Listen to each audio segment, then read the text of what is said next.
Have you ever, felt completely and hopelessly paralyzed trying to buy just a simple pair of socks online? Oh, absolutely. It is, it's incredibly frustrating. Right. Or, wondered why one tiny piece of criticism at work can just derail your entire week? Well, I'm here to tell you, you aren't broken. No, not all. It's not a character flaw. It's actually just your brain's ancient survival wiring, Yeah. completely hijacking your modern life. Welcome to our deep dive. I'm your host, and today we're exploring the invisible psychological architecture behind why you do exactly what you do. Yeah, and I'm really excited to be here because the choices we make daily, they literally dictate the shape of our lives. But, we rarely stop to examine the heavy machinery operating beneath the surface making those choices happen. Exactly. So to understand this, we're going to piece together a map for you. We're using everything from foundational attachment theory to modern behavioral economics. We're even going to look at how, a drop in blood sugar can perfectly mimic a childhood trauma response. Which is just wild to think about. It really is. Okay, let's unpack this. Because to understand how we navigate choices, don't we have to start with, the fundamental flaw in our perception of reality? We do, yeah. We all walk around believing we are these rational, objective observers of the world. But in truth, our brains are filtering everything through highly distorted, subjective lenses. And these lenses were designed for primitive survival, not, modern accuracy. Right, and one of the most glaring examples of this from our sources is this thing called the spotlight effect. I mean, we constantly walk around assuming that everyone is acutely aware of our embarrassing mistakes or our bad hair days. Yeah, or that awkward comment we made in a meeting. And what's fascinating here is the sheer mathematical gap between our perception and reality. Wait, there's actual math behind this. Oh, yeah. There's a classic piece of research from the year 2000 published in the Journal of Personality and Social Psychology that perfectly quantified this. Researchers basically had a college student walk into a crowded room of their peers, and they made them wear a deliberately embarrassing T-shirt featuring the singer Barry Manilow. Oh, wow. For a college student in the year 2000, that is pure social sabotage. Exactly. It was designed to trigger maximum self-consciousness. So afterward, they asked the student wearing the shirt to estimate what percentage of the room actually noticed it and was judging them. And what did they guess? The wearer guessed that at least 50% of the room was staring.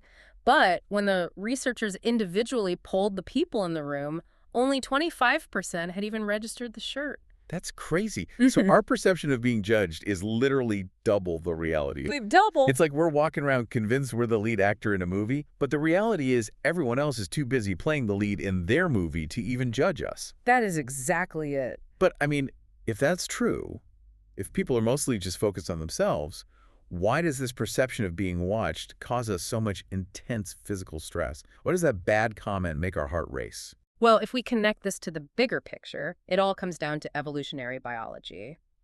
In our ancient past, being ostracized from your hunter-gatherer tribe didn't just mean eating lunch alone. Right. It meant you were in real danger. Literal death. Death by starvation or predators. Yeah. So your brain's circuitry evolved to equate social standing with physical survival. When you feel like you are in the spotlight making a mistake, your brain isn't processing a minor social faux pas. It thinks it's a mortal threat. Wow. Which totally explains why the brain relies so heavily on all those cognitive biases our sources mentioned, right? Like the halo effect or overconfidence bias. It's just trying to process threats and navigate the world as fast as possible to keep us alive. Exactly. Or take anchoring bias. If a hiring manager throws out a lowball salary number at the very beginning of an interview, our brains, they just latch onto that first number like a life raft. And then it completely frames the rest of the negotiation. Yeah, because the brain despises an information vacuum. Processing complex, ambiguous variables burns a massive amount of caloric energy. So to save energy, the brain uses heuristics, basically mental shortcuts. Okay, that makes sense.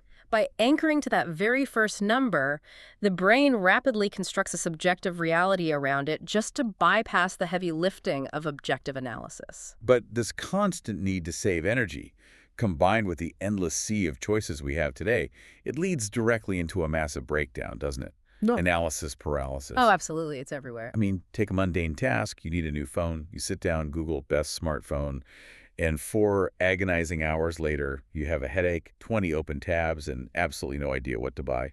Or, like I said earlier, getting stuck on Amazon comparing the thread counts of 387 pairs of white socks. And neurologically speaking, sitting in front of those 387 pairs of socks is a literal crisis state for your brain. Really, a crisis state. Yeah.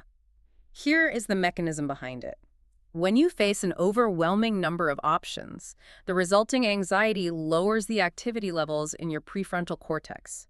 That's the specialized region right behind your forehead, responsible for logical, rational decision-making. Okay, so the logic center goes quiet. Yes. And simultaneously, that same anxiety fires up the amygdala, which is your primitive emotional feel center. You know, one of the sources used a really great analogy for this. Think of the prefrontal cortex as a fire watcher at a construction site. I like that. Yeah, it's a designated, highly trained guard, vigilantly scanning the area for sparks to prevent a total disaster. Yeah.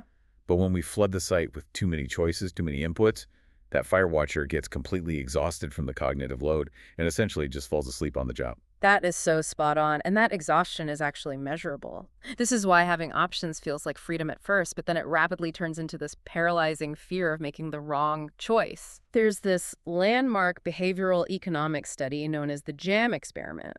Researchers set up a tasting table in a supermarket with 24 varieties of gourmet jam.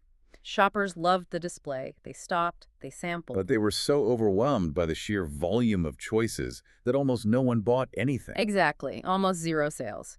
But the next day, they reduced the table to just 6 varieties. And the result was staggering, right? Customers were 10 times more likely to actually buy a jar. 10 times. Because the cognitive load was reduced to a level the prefrontal cortex could actually manage. And this brings us right to decision fatigue. We make thousands of micro decisions every single day. Right, what to eat, what to wear, when to leave. And each one, no matter how small, saps a tiny bit of our mental energy.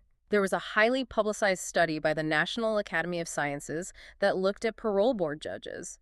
These are highly trained, supposedly objective legal professionals deciding whether inmates should get parole. And the data revealed a terrifying pattern.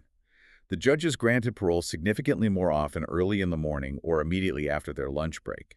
At those specific times, their fire watchers were rested and fueled. But as the session wore on and their cognitive reserves depleted from analyzing complex legal risks, the rate of granting parole plummeted to near zero. Wow. They defaulted to the safest, easiest, least cognitively demanding option available, denying parole and keeping the status quo. They literally lacked the biological energy to process the risk. You know, this is exactly why figures like Albert Einstein and Steve Jobs famously wore the exact same outfit every single day. Yes. They understood that their prefrontal cortex energy was a finite daily resource. They refused to burn a single drop of that decision-making power on matching a shirt and pants. So when that inner fire watcher is completely depleted, the prefrontal cortex goes offline and the amygdala takes total control. This is the core tension in almost every poor decision we make. The logical system asks, what do the facts dictate? While the emotional system asks a totally different question. What action will immediately relieve my discomfort right now? Exactly. And here's where it gets really interesting, because this tension perfectly explains the tragedy of Romeo and Juliet. Oh, that's a great example. Right. They are the ultimate example of an amygdala hijack. They experienced intense, forbidden passion. The logical prefrontal cortex would have said, hey, let's formulate a long-term plan to reconcile our warring families. But that requires massive cognitive energy and delaying gratification. Which a hijacked brain absolutely refuses to do. Right. So they bypassed all traditional channels and made a secret, hasty, purely emotional decision to get married just to relieve the immediate pressure of their situation. And the consequences were devastating. They acted solely to relieve emotional tension in the present moment, completely ignoring the long-term risk. Emotional decisions always prioritize immediate relief over delayed payoffs. It's the exact same mechanism behind procrastination or like snapping at a colleague or impulsive online shopping. The action feels good in the fraction of a second it takes to execute it. Yes, but the underlying structural problem remains untouched. Business management programs often teach a 5-step framework to regain logic under pressure. First, you notice and name the emotion. Second, identify what that emotion is trying to protect. Okay. Third, separate facts from feelings. Fourth, evaluate options based on outcomes. And fifth, decide and act. Okay, I hear this 5-step framework, and it sounds great on paper, but it sounds almost impossible to deploy when you're already in a state of panic. Like, how do you actually force a hijacked, overheated brain to pause and execute step one when your amygdala is literally screaming at you to run or fight? That's the challenge, isn't it? It requires a massive amount of self-awareness and practice, which is why it often feels impossible. The amygdala processes threats in milliseconds, while the prefrontal cortex takes much longer to boot up. So what do we do? The only way to engage step one is to build a wedge of time between the stimulus and your response. Even a physical action, like taking 3 deep breaths, forces a biological reset that gives the logic center time to catch up. This raises an important question, though. If we all share this exact same brain hardware, like the same amygdala, the same prefrontal cortex, why are some of us so much more prone to this intense emotional reactivity? Why can one person calmly buy a phone in 10 minutes while someone else has a full-blown panic attack over jam? To answer that, we have to look at the structural foundation of your emotional regulation. We have to look at your childhood. This was fascinating in the research. Financial psychology groups point out that our fundamental money habits, like whether we have a scarcity or abundance mindset or our baseline fear of debt, are mostly locked into our neural pathways by the time we were just 8 years old. 8 years old. And if our complex financial philosophies are cemented by age 8, our fundamental emotional survival habits are formed much, much earlier, in infancy. This is the domain of John Bowlby and Mary Ainsworth's attachment theory. Bowlby proposed that human attachment isn't just, a byproduct of maternal love. It is a cold, hard evolutionary requirement. Human infants are born completely helpless. An infant must attach to a larger human to survive physically. The source actually made a really vivid comparison here. Human infants are incredibly vulnerable, just like newborn bunnies whose survival completely depends on getting the exact right nutrition to mimic their mother's milk. Without that precise care and attachment, they just don't survive. That's a perfect analogy. The brain is mapping its environment from day one, figuring out exactly what behaviors will keep the giant humans around to provide food and safety. Ainsworth developed this strange situation test to observe how infants react when a parent leaves a room and returns. And from these observations, psychologists identified these inner working models, right? Yes, they become the invisible blueprints for how we navigate stress as adults. The baseline model is secure attachment. The infant's brain processes the environment and determines, I am safe, and my needs will be consistently met. And as adults, this translates to people who trust easily, they can self-soothe during stress, and they navigate conflict without viewing it as a catastrophic threat. Exactly. But the adaptations get really complex when the environment isn't safe or consistent. Take avoidant attachment. Right. The internal model here is, no one is coming, so I must suppress my needs. As adults, these individuals often struggle with intimacy, pride themselves on extreme independence, and they basically shut down completely during arguments. The critical thing to understand about the avoidance style is that shutting down isn't a personality flaw, is it? It was actually a brilliant biological adaptation by the infant's brain. Absolutely brilliant. If a caregiver is chronically absent or dismissive, crying out for them wastes vital physical calories. The infant's brain realizes that expressing emotion yields no reward and burns precious energy, so it wires itself to just suppress the panic. It's pure energy conservation. On the flip side, we have ambivalent, or anxious attachment. Their model is, I'm never sure if my needs will be met. And this stems from inconsistent care, right? Sometimes the parent is deeply loving, and other times they are completely unavailable. Yeah, and this creates a neurological slot machine effect.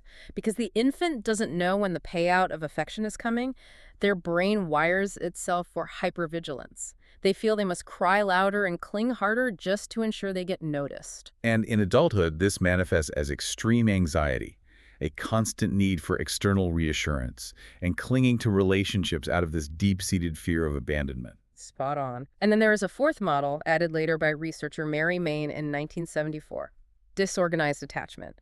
She defined the mechanism here as fear without solution. That sounds intense. It is the most complex adaptation. It usually occurs when the caregiver is simultaneously the source of terror, often through abuse or severe unresolved trauma, and the child's only source of physical safety. The biological paradox there is just heartbreaking. The infant survival instinct screams, run away from the threat, but the attachment instinct screams, run to the caregiver for safety. Yeah. But the caregiver is the threat. Exactly. It creates a catastrophic loop in the brain. The coping strategies essentially break down because there is no logical behavioral output that ensures survival. As adults, This fragmentation can lead to severe difficulties in regulating emotion, erratic behaviors, and just a persistent feeling of chaos in relationships. Man, hearing all of this, our deep childhood wiring, our brain's tendency to fatigue, the spotlight effect making us constantly paranoid, it can feel like we are just passengers in a hijacked vehicle. I know, it sounds bleak. But the research points to a very clear way out. How do we actively override the system to be productive and mentally healthy today? Well, we have to move from theory to application. We can actively hack the system. And the overarching theme here seems to be finding freedom and limits. If choice paralysis is the enemy, we have to artificially restrict our choices to protect the prefrontal cortex. Like you could set a hard deadline to force action, Yes, deadlines work wonders. or place intentional constraints before you even begin. Like if you're shopping for a new jacket, tell yourself you are only allowed to look at black or brown jackets. Suddenly, half the cognitive load is gone. Right. You're manually reducing the variables to a level the logic center can actually process. We can also use the stair-step approach. If you are facing a massive task, like moving to a new house, do not focus on packing the whole house. That macro view will just cause your amygdala to panic. Your only goal is to acquire some empty boxes. That's it. Break it down. And of course, using digital tools like website blockers to prevent the brain from seeking the cheap dopamine of an internet rabbit hole when things get difficult. Those are fantastic structural behavioral hacks, but there is a biological intervention that is equally important. You have to feed the brain. Remember the parole judges who are suddenly making better, more logical decisions after lunch. Blood glucose plays a vital mechanical role in decision-making. When you are paralyzed by anxiety, your brain is burning fuel at a massive rate. So just like a heavy-duty generator requires the exact right viscosity of oil to prevent friction and overheating, our brain's engine literally needs glucose to run smoothly. Exactly. Think of the prefrontal cortex like your smartphone. When your battery drops to 5%, the phone automatically shuts down high-drain apps like your screen brightness and GPS just to keep the core operating system alive. Wow, that makes so much sense. When we are stressed and our blood glucose drops, our brain dims the screen on our logical prefrontal cortex to save energy for the amygdala's basic survival functions. Eating a quick hit of natural sugar, like a banana or a handful of raisins, is just plugging the phone into a charger so the high-drain logic apps can boot back up. I love that. You cannot think your way out of a biological deficit. No, you can't. And once you have fueled the brain, there's one final psychological tool that is incredibly effective: the 10-10-10 rule. Okay, how do we use it? When you are facing a highly emotional decision like sending an angry email to a boss or impulsively quitting a project, stop and ask yourself 3 questions. How will I feel about this decision in 10 minutes? How will I feel about it in 10 months? And how will I feel about it in 10 years? Wow, that immediately strips away the panic. It does. It forces the brain out of the amygdala's demand for immediate emotional relief and yanks it straight into the prefrontal cortex's capacity for logical long-term projection. The most powerful lever we have is simply noticing. Once you realize you're in a spotlight moment or an amygdala hijack, the illusion breaks. You've stripped the panic of its power. You know, when we sense that anxiety rising, like noticing the musty, oily smell of a roach infestation from one of our source analogies, we shouldn't ignore it. We need to recognize the warning sign and take action. This has been such an incredible journey today. I mean, we were college students wearing Barry Manilow t-shirts to uncover the evolutionary glitches of the spotlight effect. We look at how choice overload exhausts our inner fire watcher, leading us to understand Romeo and Juliet through the lens of an overheated amygdala. It's all connected. We traveled back to the minds of vulnerable infants to see the biological survival logic behind our attachment styles. And finally, we learned that sometimes the difference between a terrible emotional reaction and a sound logical choice is literally just eating a banana to charge our mental battery. It's a vast amount of psychology, but, we see humans developing brilliant ways to manage these exact mechanics all over the world. Various cultures build in structured emotional regulation to handle overwhelming moments. Like what? Well, for instance, in Islam, there is a specific dua, or prayer, recited immediately upon learning of a death. The phrase translates to, "Indeed, to God we belong, and to Him we shall return." Oh. Mechanically, what that does is provide immediate structure, grace, and perspective in a moment of maximum emotional distress. It redirects the mind away from biological panic and grounds it in a larger, stabilizing framework. It's a built-in cultural mechanism for that crucial pause. Yeah. It's beautiful. So, what does this all mean for you listening right now? I want to leave you with a final thought to really mull over. If our supposedly rational brains are so easily manipulated by a drop in blood sugar, or by the fact that there are 24 jars of jam on a table instead of 6, is your personality actually a fixed, permanent thing? Hmm. Or are you just a fluid, ever-changing collection of your physical environment and your daily habits? Think about how tweaking just one small environmental factor tomorrow morning could completely change the you that shows up to the world. That is a profound question to end on. Thank you so much for joining us on this deep dive. We'll catch you next time.